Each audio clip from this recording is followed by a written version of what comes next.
I've only a few words to say. I won't take up much of your valuable time, Thelma. You have decided to leave me. I can accept that. You think that is the answer? You may very well be right. Who knows? Only time will tell. I can accept that. But what I cannot accept, what I cannot begin to accept, is that you should think that I was having an affair with another woman. Now, this I find, well, this lack of trust, it's taken something from our marriage, Thelma, and it's going to take a long time. A long, long time, Thelma, and a lot of hard work to put back what's gone. Now, do I make myself clear? Who are you talking to? I wasn't talking to anybody. Saw your lips move, Norman. Just thinking aloud. Come on, now, drink that while it's hot. You put sugar in it. You know I don't take sugar. I told you don't take sugar in tea. Well, I'm sorry, mate. Just don't stir it, that's all. Oh, that's no good. The sugar's in there, isn't it, doing its damage? I've told you I've cut out sugar, like I've cut out chocolate digestive biscuits, and salted nuts and lemon curd. Well, I'm not to know these things, am I? This is just the first morning of our new life together, Robert. I'm just getting to know you, getting to know all about you, getting to like you, hoping that you like me. Not funny at all. I'm sorry, I'm just trying to bring a smile to that pale little face, just take your mind off your troubles. Do you fancy a bacon sandwich? I can't eat, just like I can't sleep. No, I didn't sleep very good either. That guest room of yours has obviously never had a guest in it. It's not aired, you know, that room. I was freezing in there. I had to sleep with my socks on. You always sleep with your socks on. I do not. Not in the warm weather. You do? You sleep in your vest and all. You've got some very odd personal habits, you. What do you mean, odd personal habits? Well, you have. No, I have not. Look, it's all right for you, mate. You could afford to sleep in the nude if you wanted to. You've got the electric blanket. I don't mean just last night. I mean in general. Like what? Just little things. One can't help fail to notice. Not much in themselves, but they let you down. Little things like what? Well, when you go into somebody's house, anybody's house, you always kick your shoes off. And you always undo your top trouser button when you've eaten too much. That's not nice, is it? Not in company. You pick your teeth. And you scratch a lot. I've never said this before, Terry, but when we were in the Scouts, I didn't like sharing a tent with you. Why the hell not? You think I was going to attack you? There was always an evil smell in the morning. I could never eat me porridge. Oh, all the nastiness is setting in now, though, but you've obviously bottled all this lot up for years. We were 13 when we got hired out of the Scouts. All these years, and I don't know. Look, don't you start getting at me, Meg, just because your wife's left you and I put sugar in your tea. What about your own peculiar personal habits? Like talking to bears. There was the whole bloody Seagull Patrol in that tent, you know, not just me. Why blame me? Of course there was an evil smell. It was a mixture of wet feet, wind and woodbines.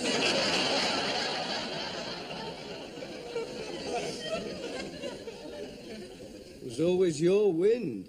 I don't have to stay here, you know. I can go home to a perfectly warm bed where nobody gives a rat's about me top trouser button. I came here as a friend to help you over your emotional problems. However, Look, I didn't obviously mean- nobody's allowed anywhere near this house without a diploma from a Swiss rotten finishing school. I'm sorry, Terry, honestly. I remember when you used to cut your toenails in the fireplace. But I wouldn't dream of mentioning that. Look, I've said I'm sorry, honestly. I'm under a lot of stress at the moment. You know what it's like when you can't sleep? Only too well after last night. Well, you can have the electric blanket tonight. Oh, you want me to stay tonight, do you? Well, if you don't mind, Yeah, want me to stay now, do you?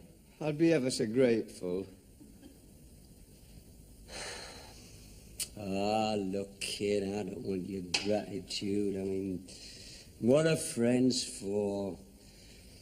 It's times like this when you find out who your real friends are. It's times like this when you need the comfort and understanding of somebody like me. Can I honestly have the electric blanket? Yes, certainly. I mean, I'm not sleeping, am I? Not with this emotional problem hanging over my head. All right, then. Only just bear in mind that I may not be as genteel as Thelma, but I'll do my best to keep this place tidy while you're at work, and I'll do the shopping and get the meals and such like. I'll leave you something for the housekeeping. You'd better, the cost of living these days. Probably be easiest if you get everything at the supermarket. Get everything we need. Well, that depends on how long I'm going to be here, doesn't it? I mean, how long do you think this emotional crisis of yours is going to last? Well, it's up to her, isn't it? Is it? Definitely. She's responsible for this. I'm going to say to her, you have decided to leave me. Fine. I accept that. You think that's the answer. You may very well be right. Only time can tell. I can accept that. But what I cannot accept, what I cannot begin to accept, Is that you should actually think that I've been having it off with another woman. Pardon? I know the rest, kid. I heard it. Oh. Well, I couldn't help it, could I? Well, I just want to find out the best way of putting it to her. Well, when are you going to put it to her? I mean, when are you going to tell Thelma what you've been telling Norman half the night? Well, the sooner the better, I should think. Oh, I agree, definitely. Do you? Well, certainly, it's an long speech to remember. It doesn't have to be word perfect, as long as I get the gist. It is the most important speech of my life. I might as well try and get the words right. Well, I agree. I'm not getting at you, kid. I know how important the right words are. I should. Was married to a German girl, wasn't I? Oh, our marriage might have stood some chance if only we'd had some way of communicating with each other. Every time we had a row, she couldn't understand the abuse I was hurling at her. Well, perhaps that was just as well. Well, of course it wasn't. She kept locking me out of the house. And you can't go up to a total stranger and say, "Please, will you translate? Let me in. I want to go to the lavatory." But did you never make any attempt to bridge the language barrier? I did once. One night when she'd really gone too far, and I thought, right, my girl. So I went round to this neighbour and borrowed his useful German phrase book. Big, massive thing it was, about that thick. And did you find it useful? Very. I took it home and clouted her with it. That is nice. That's charming, that is. About the only time the neighbours came in handy. Terry, about the neighbours, look, there's no point in everybody knowing about this situation. I mean, I don't want the neighbours in. I don't want the neighbours coming in all hours with advice and jars of homemade marmalade. Look, have you seen the time? You're going to be late for work, and I've got to do these dishes and then get down to the shops. Terry, this business between Thelma and I, well, I don't want everybody knowing. Let's just try and keep it between ourselves, shall I? Of course. I know you. I mean, if you're going down the shops, I don't want this all round the Elm Lodge housing estate. My lips are sealed. And then you might bump into your Audrey, then it'll be on the Jungle Telegraph. Round the whole bloody north by 6 o'clock news. Probably be on the 6 o'clock news. My lips are sealed. Mind you. Mind you what? Well, I can't help the neighbours seeing me, can I? Seeing me loaded with your shopping. Well, you could make an excuse. You could say there's sickness in the house. Thelma's ill. Oh, then they're bound to be round with jars of homemade marmalade. It's infectious, very infectious. Well, then why am I here? You've been injected, so have I. Well, that's a relief. You could say that she hasn't got to see anybody. Complete peace and quiet. She's been overdoing it at the library, stock taking. I know what I'll say. If anybody asks me, I'll say that work at the library is killing Thelma. They found her, buried in her books. Oh, come on, Terry, come on, be serious. All right, then, being serious, why am I here? What about everybody else? I mean, Les the milkman, the postman, that cheeky lad on the ice cream van. Now, we don't want them speculating, now do we? You're here because your street's being demolished. It's what? It's being demolished. It's certainly due for it. Oh, don't be stupid. Everybody knows my street's not being demolished. Well, nobody round here will know. Nobody round here will be seen dead down your street. Oh, Charlie, this has got a lot more character than round here, I can tell you. Is that cup supposed to be clean? Oh, and while we don't get all steamed up over middle-class gossip like you lot... Shh, it's Les. Now, not a word, right? Not a whisper. I have told you before, my lips... Are sealed, yes. Well, let's just see that they are. The soul of discretion, Robert. Hello, lads. Morning, Les. Hello, Bob. Les? Hey, you're a bit late, aren't you? Are you off work? No, it's Thelma that's off. Infection. But I've been injected. And I'm being demolished. Oh, well, I'm sorry about that. I hope she's soon back on her feet. She'll be all right. Just peace and quiet, Yeah, the reason I knocked was because I noticed there wasn't any empties out, like. Well, I haven't got round to them yet. Right. Same as usual, is it? 2 pints and a strawberry yoghurt. Strawberry yoghurt? I thought you'd cut out sugar. Thelma has that. Oh, I see. Well, just the 2 pints today, Les. You can cancel the yoghurt indefinitely.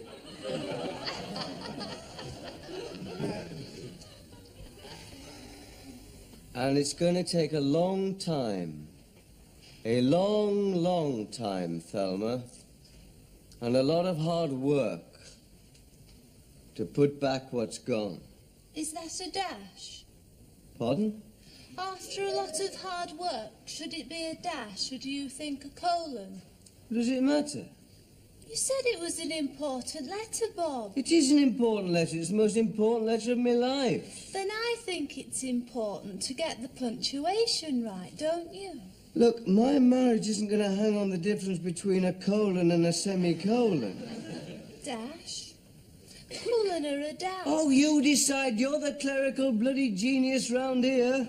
If you're going to be like that, I'll get the swear box. I'm sorry, Wendy. I'm sorry. I'm under a lot of strain. Emotional strain? Emotional strain, yes. That's the worst sort. My boyfriend Gordon and I went through a lot of that. Really? At Easter, when we went to Derbyshire potholing. Yes, one can see how that would cause a lot of strain. Well, it's him that does the potholing. I don't do it. I think it's dangerous. And it can't do you any good, all that damp. And it's no fun for me. I've just got to sit in the tent all day while he's burrowing down some dark hole with the flashlight. Wendy, have your potholing experiences got anything to do with my problems? I thought it might help to know that other people have been through times like these. I'm waiting for Thelma to come home, not emerge from a dark hole. I just meant that... Just type it out. There's a good girl. Yes, Bob. Of course, Bob. Just type it out, Wendy, please. I would just like to say one thing. Yes, must you? I think it's a bit impersonal for you to write a letter of this importance on the works notepaper. I'm not. I just want you to type it out so I can go over it and polish it like. Oh, I see. I would just like to say one thing.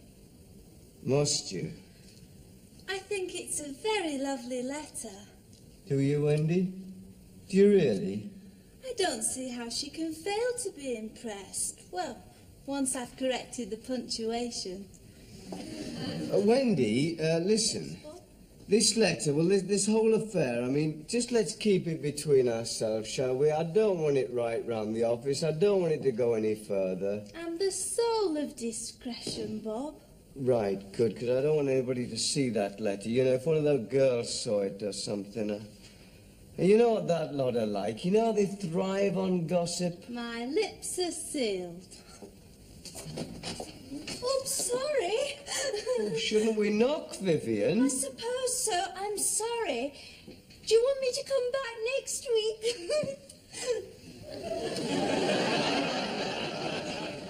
What is it, Vivian, please? Look, I'm supposed to make a list of everyone who wants to go on the office outing to Hexham Races. I want to know if you and Mrs. Ferris are going. Yes, I should think so. Yes, you can put us down for that. Do you think it's worth it, Bob? What? It's £3 a ticket. Shouldn't you wait and see if Thelma comes back first?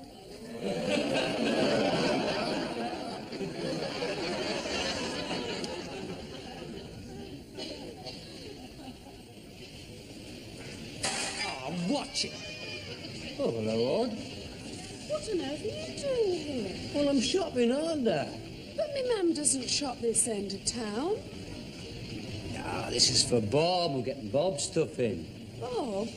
Oh, and Thelma. Bob and Thelma. Thelma's not well, you see. She's in bed. Oh, poor pet. Well, I'll drive you round there and pop in and see how she is. No. You can't do that. Why not? It's infectious. What is? What she's got. Very infectious. Only I'm all right, though. I mean, me and Bob, we've had the injections. In any case, she needs the rest. Complete peace and quiet and no visitors whatsoever. Well, it's the stock taking, you see. I mean, it takes it out of you, that. And I'm only there in case you need anything. You do a bit of shopping, like, and staying there watching the house and making sure she gets no visitors. Ian. Thelma's left him.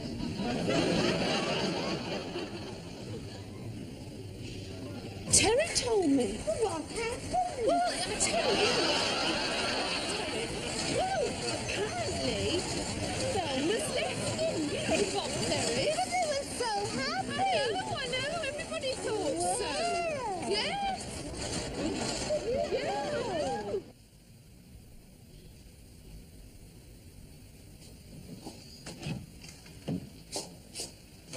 What is it? Oh, it's Bob. You're Bob. Well, let's see him. You can't see him, not now. He's in the Venetian cafe opposite. I've never met your Bob. He's been in there half the afternoon. Keeping a lonely vigil. Pardon, Anthea? Keeping a lonely vigil on the one he loves. You leaving him like that has stung him into realising the depth of his love for you. Oh, keep your voice down, Anthea. Look, this thing between me and Bob, I've told you because of his phone calls, but I'm relying on your discretion. It's just between ourselves. Oh, my lips are sealed, Thelma. Good. It's just that I think you should run to his arms. Look, we're supposed to be reclassifying, Anthea, and we're only up to archaeology. I've never met your Bob, but I can't believe he's the philanderer you say he is. Not a man who could spend a lonely vigil for hours in that horrible Venetian cafe. He's probably trying to pick up the waitress. You've seen that girl? That's his type, common and available. Oh, I wouldn't have described you like that, Thelma.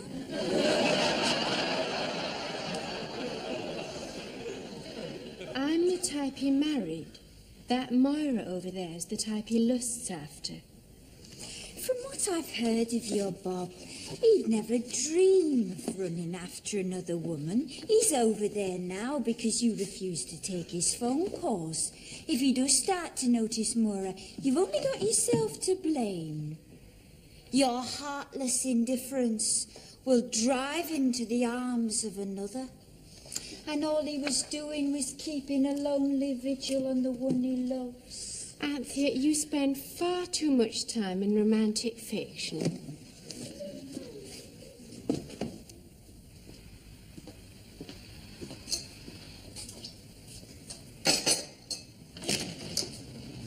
I knew you'd be here. What do you want? Hey, give us that. Oh, it's tight now, is it? None of your business. It's a letter now, is it? It's my concern, not yours. You're bottled out of telling her, eh? You couldn't tell her to her face. I wish you would stop asking the obvious. It's a very irritating habit of yours, Terry. There you go again, switching the attack to my habits, changing the subject, not facing facts. That's not the way to play it, you know. If you want my advice, you will tell it to her straight, to her face. Cup of tea, please, Pet. All right, love. I do not want your advice. I do not want your help. I do not want your opinion. I do not want the benefit of your marriage guidance counsel. You're always telling me how to run my own marriage when yours was a disaster. You're like a man with 15 kids advising on family planning. All I am saying is, if I was married to you and we had rows, Which we would have constantly. I would expect more than a letter. I would expect to be told straight to my face. Which one of them? I will ignore that remark, considering as I are under an emotional strain. I am gonna tell her to her face. That's what I'm doing here. She comes here for coffee. But she's obviously avoiding me, so I've decided to post it. Oh, I'll drop that in the post office for you. No, you won't. Most important letter of my life. I want to make sure it gets there, thank you. Your Pet. Thank you. Thank you. How did you know I was here? I bet you rang the office, didn't you, and spoke to Wendy, and I bet that both of you had a right royal natter about it. And I bet all the girls on the switchboard were listening. Ah, Bob, man, I guessed you were here, it's obvious. How? Because Thelma works opposite. When we were kids and you and her had rows, where did you spend all your lonely afternoons? Outside the railings of her grammar school, waiting for her to come out, waiting to speak to her and carry a satchel. And if she refused to speak to you, which she nearly always did, you wrote a letter. And you gave it to Norma Braithwaite to give to Thelma. Yeah, me, nothing's changed much, has it? Suppose not. Nothing's changed. I remember once I wrote a really long one. It took me days and nights. I took such care with that letter. I looked up all the words in my little pocket dictionary, which was a present from my Auntie Gladys. Only time I ever used it. Except to look up mucky words. They were never in. No, never. They're in the big one, but not those little pocket ones. Not the sort aunties give you for presents. I took such care with that letter. Most important letter of my life. I wrote it all out in my new Parker 51. It was a present from me Auntie Elsie. Sealed it with pink sealing wax and wrote Swalk on the envelope. Only I didn't give it to Norma Braithwaite because she was off with chicken pox. I gave it to you to give to Thelma. That's right. And you pinned it on the notice board for the whole bloody school to read. What an evil thing to do. You're right, nothing's changed. Even in those days when you used Norma Braithwaite as your messenger, all your breakups were down to your supposed infidelities. Right, nothing's changed. Not a grain of truth in any of them. Right. Well, I don't know. I did put it about a bit. Not as much as Thelma thought you did. It wouldn't be humanly possible to put it about as much as Thelma thought I did. That's what makes all this so unfair. I mean, didn't she realise that as a married man, I don't? Well, I don't. I know you don't. But I know if you did, your nervous catarrh would come back. I'm not saying that I don't like girls. I mean, I'm not saying that I don't notice girls. I can't say I haven't noticed that waitress. I mean, even in my darkest hour, I can't fail to have noticed her provocative body. And that ladder up her left leg.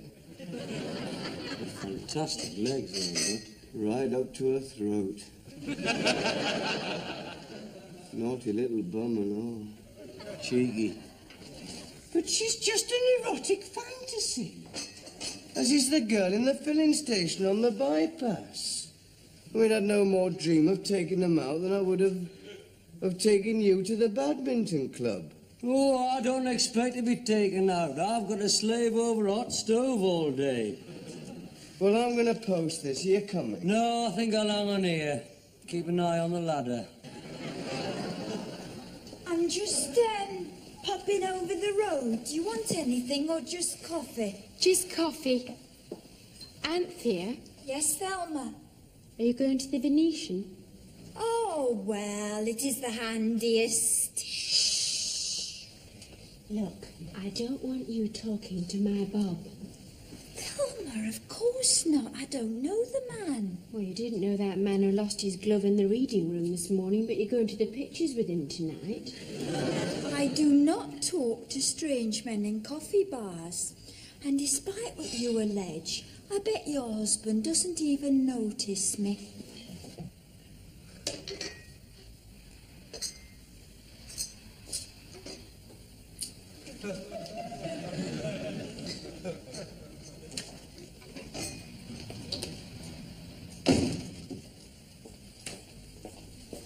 Two white coffees to take out, please, Maura. No sugar. Okay, Anthea.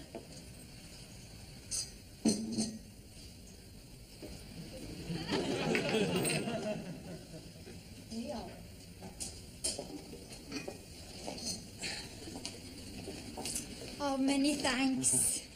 Do you have to rush off? Pardon? Well, there's no mad rush, is there?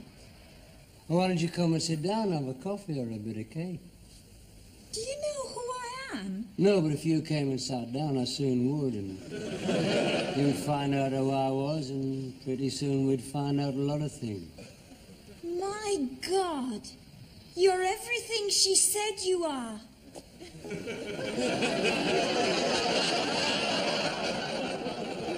Who was that? I don't know. I thought, in fact, I was positive, but oh, well, never mind. You haven't posted it. No, I changed my mind. You were right. I realised that, well, the sooner this is settled, the better. You realise that the word is mightier than the pen. Yes, I am going to hand it to her, but she can read it at home. But I am going to hand it to her. It's not I'm afraid to tell her, but, well, I'd never get the words right, and she'd only interrupt me, and you can't raise your voice in a library, and she'd never let me get it out. Not in the public library, she wouldn't. So, we'll go over there then, shall we? Me? You want me to come and all? I wouldn't mind. All right, come on, let's go.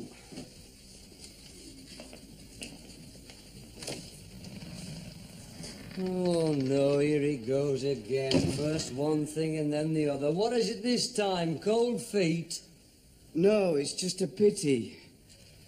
I stuck the stamp on.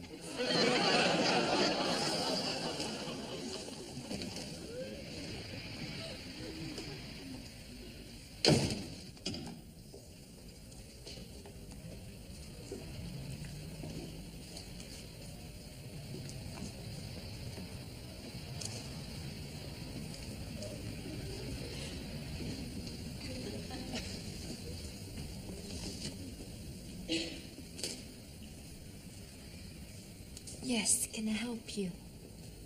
Is Thelma Ferris here, please? Oh, she's cataloguing at the moment. I can fetch her if it's important. No. It's not that important. I wouldn't dream of...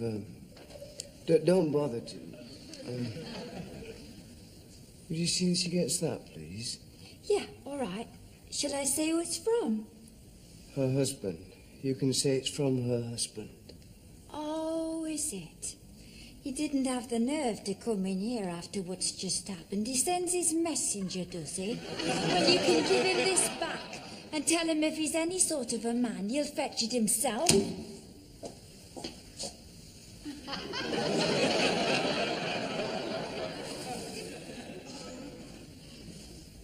Pardon?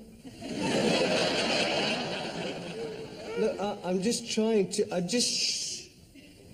just trying to deliver...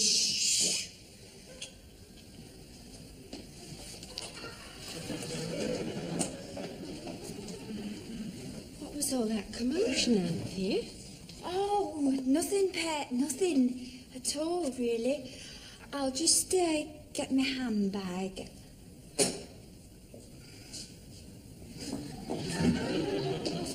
What is the matter with that girl?